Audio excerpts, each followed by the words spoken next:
دنیا میں اسلام، شاعر اسلام اور مسلمانوں کے خلاف جو ایک لہر پیدا کی گئی ہے منصوبے کے تحت، یہ بڑی خطرناک ہے دنیا کے امن کے لیے بھی، اور جو میوچل کو ایگزسٹنس ہے، پرامن بقائے باہمی کا ماحول ہے،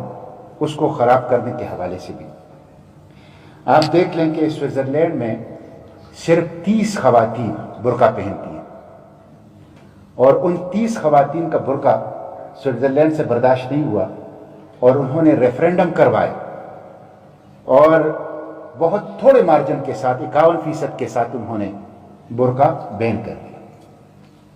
حالانکہ صرف 30 خواتین، اونلی 30 خواتین جو ہیں وہ سوئٹزرلینڈ کے اندر برقع پہنتی ہیں۔ اسی طرح سری لنکا کی حکومت نے جو اقدام کیا ہے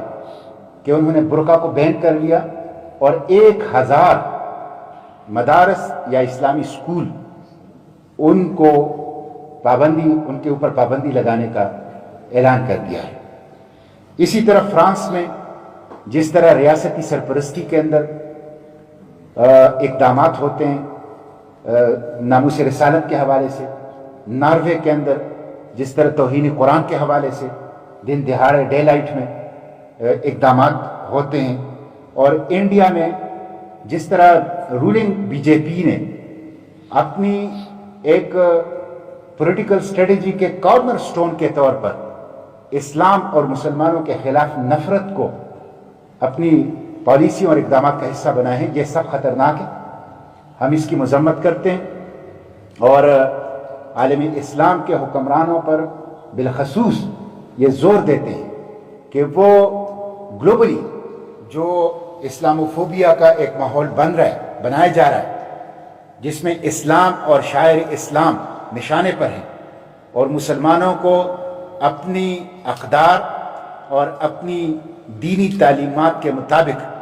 زندگی گزارنے کے مواقع نہیں دیے جا رہے بلکہ ٹارگٹ کیا جا رہا ہے، اس کو روکیں، اور اس کے روکنے کے لیے انٹرنیشنل فورا کو مؤثر بنائیں۔ اس حوالے سے جو OIC نے اعلان کیا تھا کہ international day to combat Islamophobia, جو مارچ کے اندر 17 مارچ غالباً وہ منا رہے ہیں، یہ اس حوالے سے ایک اچھا انیشیٹو ہے، لیکن نامکمل ہے، ابتدائی ہے۔ International day to combat Islamophobia, اس سے آگے بڑھ کر OIC کو کردار ادا کرنا چاہیے، اور دنیا بھر میں مسلمان اس وقت جو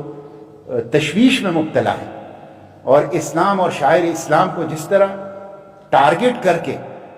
اور پروپیگنڈا اس کے خلاف کیا جاتا ہے، اس کو روکنے کے لیے وسائل، مہارتیں، قانون سازی کا راستہ اور بین الاقوامی فورم کا مؤثر استعمال جو ہیں وہ کرنا چاہیے۔ اس حوالے سے پاکستان کی ذمہ داری بنتی ہے۔ کانسٹیٹیوشن آف پاکستان کے مطابق حکومت پاکستان کی بنیادی ذمہ داری یہ ہوگی کہ وہ دنیا بھر کے مسلمانوں کی اتحاد و اتفاق کی کوششیں کریں۔ جو پرنسپل آف پالیسیز ہیں from article 30 to 40 constitution of Pakistan کے، اس میں ریاست کو پابند کیا گیا ہے کہ وہ دنیا بھر کے مسلمانوں کی اتحاد و اتفاق اور اسلام اور شاعر اسلام کے لیے حکومتی سطح پہ ریاست پاکستان اقدامات کرے گی۔ تو ریاست پاکستان کو، حکومت پاکستان کو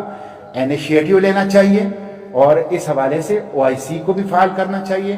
اور اپنے فارن آفس کو بھی انٹرنیشنل فورا کے اوپر مؤثر کردار کے لیے تیار کرنا چاہیے۔